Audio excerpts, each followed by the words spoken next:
Voilà une question auquel aussi on va essayer de répondre. Il dit, salut, je fais mon entretien ce 4. Le 4, c'est demain, mon ami, c'est maintenant que moi, j'arrive à répondre à ton commentaire. Si tu as pu voir, tant mieux. Si tu n'as pas pu voir aussi, voilà, ça peut aider d'autres personnes. Du coup, il dit, je suis en psychologie, voilà, de la famille et de l'éducation. Comment dois-je préparer mon entretien? Il faut savoir que les étapes clés de l'entretien, c'est d'abord la présentation, le projet d'étude aussi, le projet professionnel. Donc moi, je trouve que ces trois étapes-là, ce sont les étapes clés en fait de l'entretien. Pourquoi la présentation fait partie des étapes clés de l'entretien? Parce que c'est comme une 17. Quand tu commences la 17, tu commences toujours par l'introduction. Si ton introduction est bonne, ça peut pousser le professeur à aller voir ce qui est dans le contenu et à prêter attention.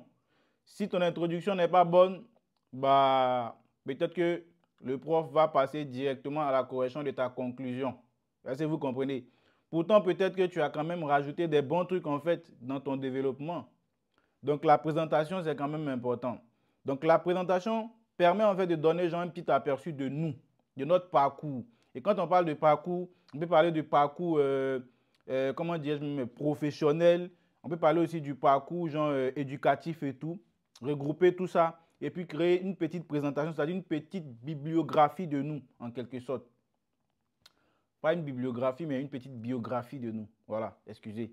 Et du coup, après ça, on va passer à ce qui est le projet d'études, qui est très important. D'ailleurs, le projet d'études, c'est le cursus en fait que tu viens suivre ici en France. Donc, il va falloir que tu puisses donner dans les moindres détails les parcours que tu comptes suivre pour aboutir à tel diplôme, pour aboutir à tel diplôme, ainsi de suite.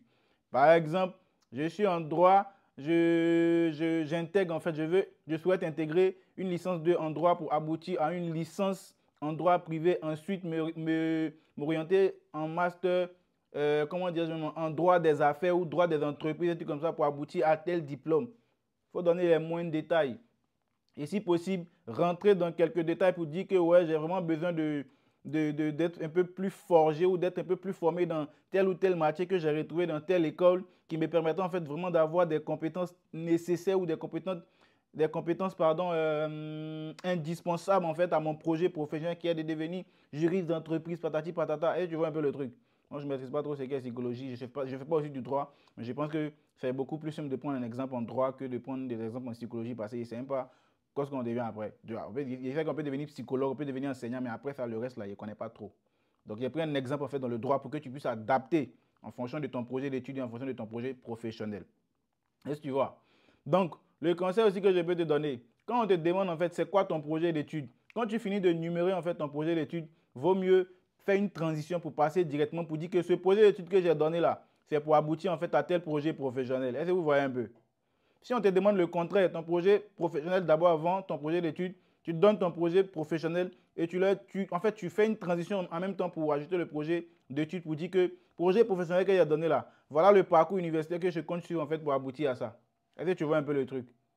Et puis après ça, on peut te poser des questions en fait sur ta filière pour savoir c'est quoi la psychologie, c'est quoi la psychologie de la famille, nanani, nanana, ainsi de suite.